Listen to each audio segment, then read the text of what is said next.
Hello students, welcome to our YouTube channel Educare. आज हम इस वीडियो में जो बात करने जा रहे हैं क्लास 10 के चैप्टर 4 क्वाड्रेटिक इक्वेशंस,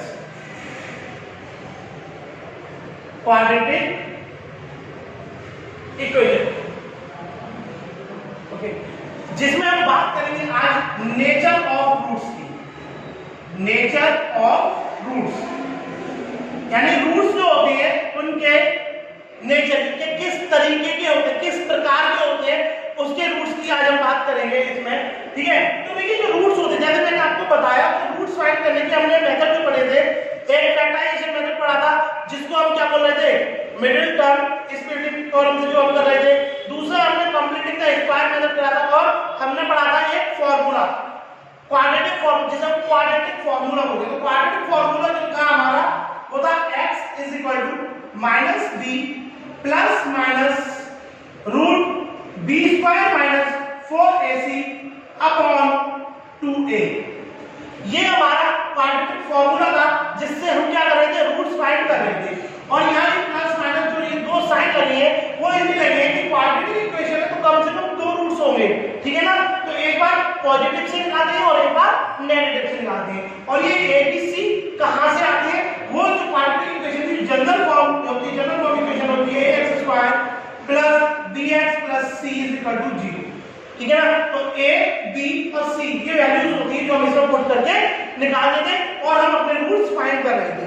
ठीक है, अब हम बात करेंगे रूट्स के नेचर की, कि हम इसके रूट्स का अपने का नेचर कैसे फाइंड करें। ठीक है, तो रूट्स का जो नेचर फाइंड होता है वो डिपेंड होता है b² माइनस 4ac, b² माइनस 4ac की वैल्यू पर डिपेंड करता है रूट्स का नेचर। ठीक है, ये कैसे डिपेंड करता है और हम इसको कैसे बताएंगे कि कैसे क्या है, मतलब उस रूट्स का नेचर कैसा। तो देखिए क्या करते हैं, फर्स्ट केस में हमारा अगर b² माइनस 4ac की जो वैल्यू है, ठीक है, b² माइनस 4ac की जो वैल्यू है वो greater than and equal to 0 है। अगर b² माइनस 4ac की value greater than and equal to 0 है तो इस केस में आपके जो रूट्स होंगे वो रूट्स जो होंगे वो आपके क्या होंगे, real and distinct. Real and distinct होंगे। ठीक है, मतलब क्या है, वास्तविक होंगे और या फिर और दूसरे क्या अलग अलग होंगे। किस कंडीशन में, जब आपका ये b² माइनस 4ac की वैल्यू जो है वो क्या है, 0 से बड़ी हो या 0 के इक्वल हो। इस केस में बात समझ में आ रही। ठीक है, रियल होंगे और अलग अलग होंगे। ठीक है, कैसे होंगे वो मैं क्वेश्चंस करके बताऊंगा तो और अच्छे से समझ में आ जाएगा। सेकंड केस जो होगा हमारा इसमें, सेकंड केस जो होगा b² माइनस 4ac अगर 0 से लेस है, मतलब 0 से छोटा, 0 से छोटा मतलब कोई भी नेगेटिव नंबर और 0 से बड़ा मतलब पॉजिटिव नंबर, कुछ भी, चाहे वो यहाँ पर 0.001 ही क्यों ना सही, बट यहाँ नेगेटिव हो। ठीक है, तो यहाँ पर नो रियल रूट्स। ठीक है, मतलब इस केस में आपके रूट्स ही फाइंड नहीं होंगे अगर आपका b² माइनस 4ac क्या है, नेगेटिव नंबर आ रहा है तो वहां पर आप क्या करेंगे, रूट्स को डिवाइड नहीं करेंगे, फाइंड ही नहीं करेंगे, होंगे। ठीक है, ये एक कंडीशन हो गई। तीसरा केस जो होता है हमारा, थर्ड केस, चलिए इधर देखिए, अगर b² माइनस 4ac की वैल्यू 0 के इक्वल है, b² माइनस 4ac की वैल्यू 0 के इक्वल है तो वहां पर जो रूट्स होंगे आपके वो रियल एंड इक्वल होंगे, रियल एंड इक्वल होंगे। ठीक है, मतलब रियल भी होंगे और इक्वल भी होंगे, पर अलग अलग नहीं होंगे, वो सेम होंगे। ठीक है ना, इक्वल भी बोल सकते हैं इसमें हम इसको, और क्या बोल सकते हैं इसको, सेम भी बोल सकते हैं। ठीक है, इस चीज को देखिए। अब देखो ये चीज याद रखना, इसको b² माइनस 4ac के की वैल्यू पर ही ये डिपेंड होगा। अब b² माइनस 4ac को हम b² माइनस 4ac को हम कैपिटल D से भी रिप्रेजेंट कर सकते हैं, यानी डिटरमिनेंट्स। ठीक है, किसी से डिटरमाइन किया जाता है। ठीक है, तो आप देखते हैं इस फॉर्मूले से मैं बताता हूं आपको कि रूट्स जो होते हैं वो रियल और अलग अलग कैसे होते हैं या इक्वल कैसे होते हैं, वो चीज मैं बता रहा हूं। ठीक है ना, तो देखिए इसको मैं इरेज कर देता हूं यहां से, क्योंकि ये वाला केस तो हमारा जो है नेगेटिव पे है, तो इसकी तो कोई जरूरत ही नहीं, क्योंकि यहां तो हमारे रूट्स फाइंड ही नहीं होंगे। तो B²4AC जब ग्रेटर देन 0 यानी कोई भी पॉजिटिव नंबर है, तो इस फॉर्मूले को देखो जरा, इस वाले फॉर्मूले x = -b plus minus root B² - 4AC की वैल्यू क्या होगी, कोई भी पॉजिटिव नंबर होगी, कोई भी, जब हम ले रहे 0 से बड़ा लेते हैं तो एनी पॉजिटिव नंबर कोई भी अपॉन 2a अपॉन 2a। अब देखो जब यहाँ पर एनी पॉजिटिव वैल्यू होगी, कोई भी पॉजिटिव वैल्यू से कोई भी, और यहाँ प्लस माइनस का साइन लगा, तो हम इसके जो रूट्स निकालेंगे, एक बार कैसे निकालेंगे, -b plus root positive value कोई भी अपॉन 2a। ठीक है, एक बार तो ये निकलेंगे और दूसरी बार में नेगेटिव साइन लेकर के निकलेंगे। ठीक है, x = -b minus any positive value upon 2a। तो आप खुद देखिए कि एक बार ये पॉजिटिव वैल्यू प्लस हो रही है इसमें, और एक बार ये पॉजिटिव वैल्यू माइनस हो रही है इसमें, तो रूट्स क्या आएंगे, दोनों ही साइड में अलग आएंगे, यहाँ वैल्यू कुछ और आएगी और यहाँ वैल्यू कुछ और आएगी। इसलिए मैंने बोला real and distinct. Real and distinct, distinct का मतलब क्या है, अलग अलग, और रियल का मतलब क्या है, रियल नंबर कोई भी नंबर आएगा मतलब वैल्यू आएगी, यहाँ कुछ और आएगी और यहाँ कुछ और आएगी। ठीक है, ये बात क्लियर है। अब देखो इस वाले केस में देखो, तो सेकंड जो केस था हमारा B² - 4AC < 0, वहां तो वैल्यू नहीं पाएगी, वहां तो क्या है, जब रूट्स ही नहीं डिफाइन होए तो वहां हमें उसका कोई फायदा नहीं, नीचे निकालने का। ठीक है, ये वाला केस देखिए, जब B² - 4AC = 0 होगा, तो x = इस फॉर्मूले में देखिए -b प्लस माइनस, जब वो 0 होगा तो ये 0 कर दिया तुमने, और जब ये 0 हो गया तो प्लस माइनस का कोई मतलब ही नहीं रहा, क्या हो जाएगा, -b/2a। ठीक है, लेकिन इक्वेशन क्या है, क्वाड्रेटिक है, तो कम से कम 2 रूट्स होंगे, और जब 2 रूट्स होंगे लेकिन हमारे पास वैल्यू क्या है, -b/2a ही है, इसके अलावा कोई वैल्यू तो बची नहीं। तो इस केस में हमारी जो दूसरी वैल्यू भी आएगी वो भी क्या आएगी, -b/2a। ठीक है ना, -b/2a।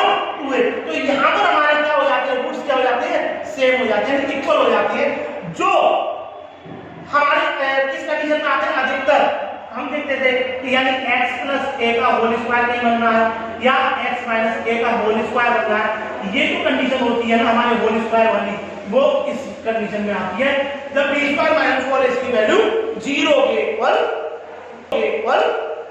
होती है। ठीक है, आई होप आप लोगों के पास समझ में कुछ आई होगी। तो ये हमारे नेचर ऑफ रूट्स के इंट्रो था। ठीक है ना, अब इसमें देखते हैं, एक कोई क्वेश्चन ले लेते हैं, अपनी तरफ से इक्वेशन ले लेते हैं, और उस इक्वेशन में हम बताएंगे कि रूट्स कैसे होंगे। ठीक है, तो देखते हैं,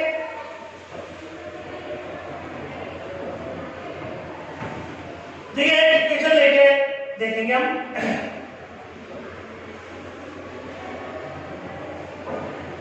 मान लीजिए कोई एक एग्जांपल ले लिया, 2x²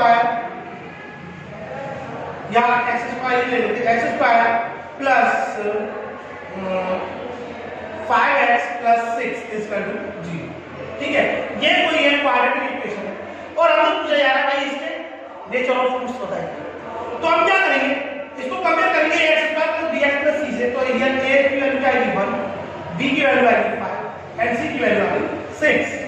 हम निकालेंगे B² - 4AC, B² यानी कि 5 का स्क्वायर -4 × 8 मींस 1, और c क्या है 6।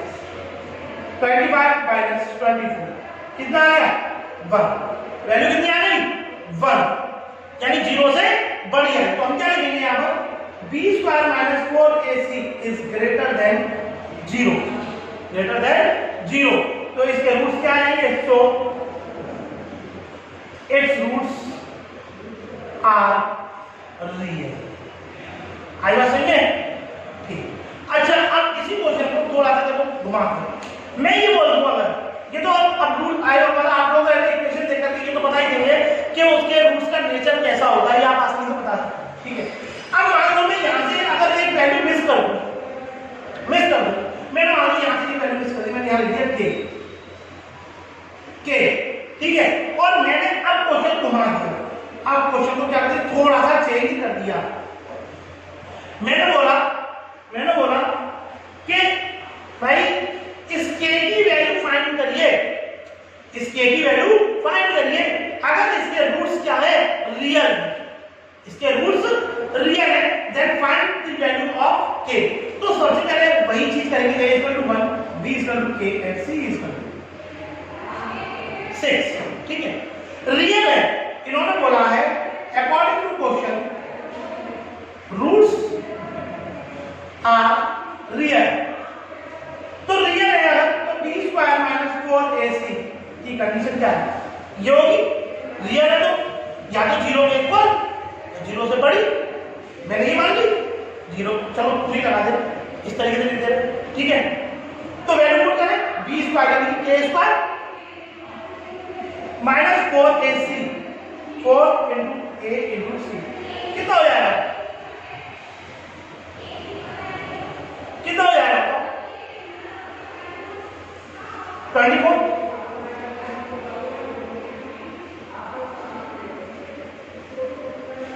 कुछ ये आएगा, ठीक है। अब ये जो 24 है ये उधर जाएगा जब हमारा, तो जो b की वैल्यू जो आएगी, जो b की वैल्यू जो आएगी हमारी, वो क्या आएगी, इसको 24 में जो उधर जाएगा पॉजिटिव हो जाएगा हमारा, इस तरीके से हो जाएगा, ठीक है। तो मैं साइन बाद में लगाऊंगा, तो जब b की वैल्यू जब निकालने जा रहे हैं तो हम क्या हो जाएगा, स्क्वायर रूट ऑफ 24 हो जाएगा। जब हम यहां पर देख रहे हैं b की जगह हमारा सॉरी k चल रहा था, सॉरी